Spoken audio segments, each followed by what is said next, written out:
What is up, Lost Ark gamers? Welcome back to another Lost Ark video. Today we're going to be talking about sort of the alt parking spot with the new 1490 honing buff, up to 1490 rather.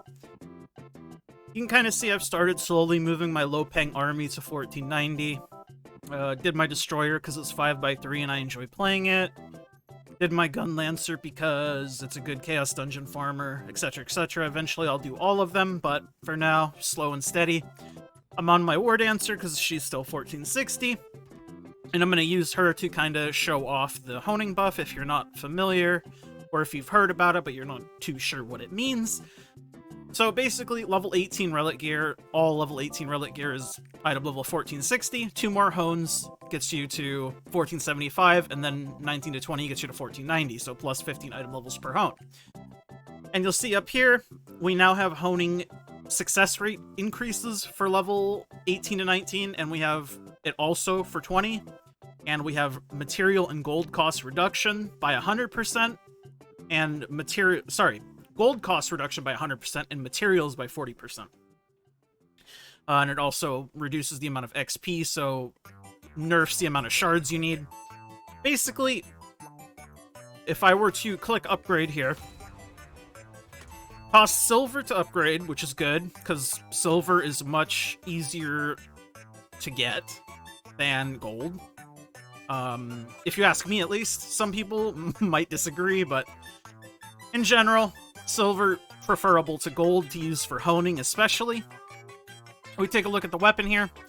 You can see I'm getting an additional 5% boost, so it's basically doubling my success rate just because of that. It's very, very good. And obviously, I can juice it out for 15, and then if I had a book, it'd be 20. But basically, what this does is it makes honing much cheaper and easier to 1490. Essentially, it just takes the material costs, which is not very high relative compared to how much raw gold you would have been spending. Like, obviously, there's still a material cost there, but it's much more free than it was, especially if it's old Lopang characters that you've been running Chaos on and whatnot. I have a bunch of bound leapstones, you'll see. I have a bunch of bound shards. And, I mean, even these shards don't cost too much, so it's not that big of an investment in terms of gold and the materials you're getting here. But using stockpiled bound leapstones on old Lopang alts, I think it's pretty free in order to get up to it. The only real cost is going to be the basic Arrehas. And this is kind of why I haven't pushed mine. I'm kind of waiting for these to go back down, because they will once people are done honing. Just a lot of people are honing right now because, again, very exciting time. It's much cheaper to get to 1490. So now that you kind of understand, like, what I mean by 1490 honing buff, let's go over to some things that unlock when you get to 1490. Obviously, you get a new tier of Chaos Dungeon. You get a new tier at 1475. You get a new tier at 1490, and you get a new tier at 1520, 1540, 1560. We're going to be focusing on the 1490 one mainly, since that's where I think the majority of people should park their alts, and I'll get to that in a little bit.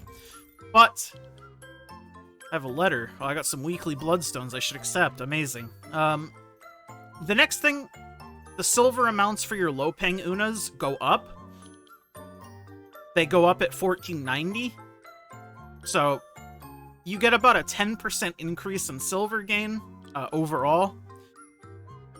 Is this worth it? I mean, it's completely up to you. Some people value it. I think, again, if they're old Lopang characters that you have tons of bound leapstones on, the leapstones are very expensive, obviously, and so are the shards, but if you already have them all, the other things aren't too bad. Especially blue crystals, they're so abundant. You probably have thousands upon thousands of them. If you semi-regularly run Chaos on Lopang characters, all my characters pretty much look like that. But enough talking about that, let's get to the numbers. After I show you the other thing that unlocks, of course, which is going to be different Legion raids, but I'm sure you already know that. From 1460 to 1490, you're going to unlock Clown, and you're also going to unlock Belshazzar Normal. This is a very big deal if these are going to be gold-earning alts. there's a difference between gold earning alts and Lopang alts, but again, we'll get to that once we go over to the sheet here. So let's first take a look at this section here. What does it mean? So what I have here is I have every raid, or every gold earning endgame activity, I guess, because Kyangol isn't a raid, but every endgame gold earning activity here. I have the normal difficulty and how much gold you earn, and the hard difficulty from how much gold you earn. Now, Belshazzar, I'm only counting gates 1 and 2, not 1 through 6. So this is how much gold you'll get from normal 1-2 and hard 1-2. Everything else is considering the entire raid. So, Vault in Gate 1 and 2, Vicus Gate 1 through 3, Cackle Gate 1 through 3, Kyangol Gate 1 through 4. Makes sense? These are the values of what the gold rewards are, for normal and hard difficulties respectively. I also have below it the item level requirements for each raid, Vault and Vicus, Cackle, Belshazzar, and Kyangol, normal and hard. So you'll see here, the last raid that you unlocked at 1460 would be hard mode Vicus. At 1475, you unlock Clown. 1490, you unlock Belshazzar. 1540, you unlock Kyangol normal and Belshazzar hard. Something to note.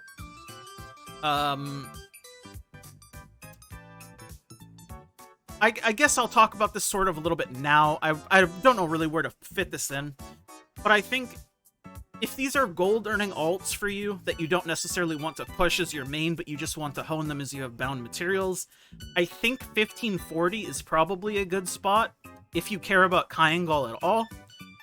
Whether you want more chances to get wing mounts, you want more access to the currency that drops if you want to get them level 3 sets eventually, the characters, I think 1540 is an ideal spot to park them.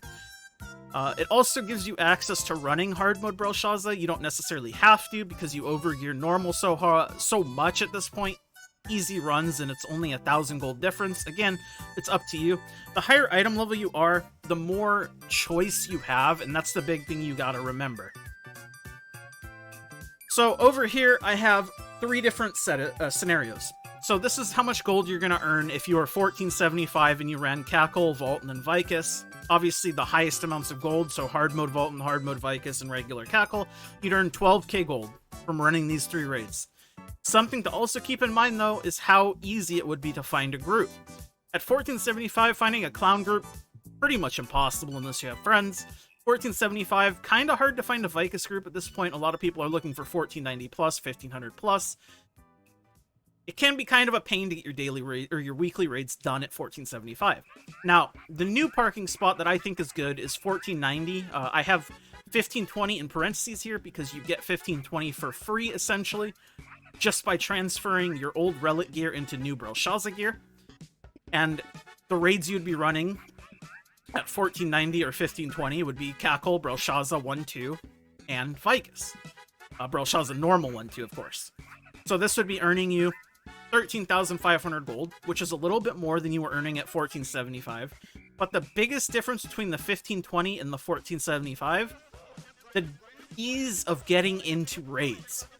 The biggest thing to get into a raid is your item level, especially on old content that is just read, clear, refarm. The higher item level you are, the more likely you are to get accepted. Bigger number, better person. People really don't give a shit. That's all they look at. Now, 1540 I have here because I do think this is a pretty good spot as well. It only requires a couple hones in each piece of Belshazzar gear, which you can get through either free taps or just honing it as you get the bound leapstones slowly. 1540 is not hard to get to at all. And it unlocks Kyangol and hard mode Belshazzar if you so choose to do it. Another thing is, you get 1,000 more gold if you choose to run hard mode Belshazzar, and you have a lot more choice in the dungeons you're running. 1540 normal Kyangol might be kind of hard to find a party, but also not really, because normal mode is super easy, and it's just kind of a thing that you need bodies for, pretty much. As long as you know what you're doing in there, it's not too bad. Again, your mileage may vary, but again, you also have the option of swapping any of these raids out for, like, Vicus. Say you don't want to do Kyangol that week. You swap that for Vicus, you're earning the same amount of gold. It's just the raid materials that is the difference. You have a lot of different options here. Another thing, 1540 gets you into clown groups easier, gets you into Vicus groups easier, gets you into normal mode Belshazzar groups easier, allows you to do hard mode 1-2 if you so desire, etc. You get the point. I'll touch on this in a little bit more, but don't sleep on the ease the item level will have on getting into raids, because the less time you spend getting into things, the better. Down here, obviously, I'll mention the silver again real quick. 1415, these are the cutoffs. You get almost 94k silver from all three of the Unas, Shushar, Arth, and Vern. 1490, it goes up a bit, and you get about 104k. It's about a 10% increase. Again, it's for your... Do you care about silver? Again, I think 1490 is pretty much free, especially if it's old characters that you've had for a while, and it just has the bound leap stones. I think 1490 is a good spot to sit alts at this point. So I think the bare minimum would be 1490, though I would highly recommend sitting them at either 1520 or 1540. Running Belshazzar 1-2s is not hard at all. I've ran it on both the characters that I've honed this week, just random pugs. Did not take me any time at all to get in a group. I don't know. Maybe I just got lucky, whatever. One more thing I did want to touch on before we got out of here is the Chaos Dungeon rewards. Obviously, Chaos Dungeons are very important in terms of materials, honor shards. Shards are very important. Shards are not so important on characters you don't necessarily want to hone, but another thing that you do get from these is obviously accessory drops, crystal drops, but you get gem drops, and gem drops do kind of increase a lot. I don't have a graphic on hand, but I may put it in post showing the averages for each Chaos Dungeon level. But I do know it is a pretty big jump from 1520 to 1540 in terms of average gems. Plus, if you unlock 1540 Chaos, you also do get access to the potential ancient accessory drops. Not that I think you necessarily should be going for like a fishing ancient drop, but it's something to note. It's another benefit of going to 1540 over 1520. But something to note, at 1490, you do start earning obliteration and protection stones, which are worth a significant amount more than their previous counterparts. And the gem drop rate does go up a bit. All things to keep in mind. Ultimately, what is the best spot is going to kind of depend on what you want to do, what you want to get out of the characters, and kind of where your account progress is at. I think overall, if they're gold earning alts, 1520 is a pretty good spot to get them to. 1540 if you care about them at all. Otherwise, 1490 is fine, though I still think you should probably eventually try to transition into the Belshazzar set. It's just free item level, more damage, and easier to get into groups. Anyways, I'll stop rambling. Hopefully this helped you out at least a little bit. If it has, cool. Thank you.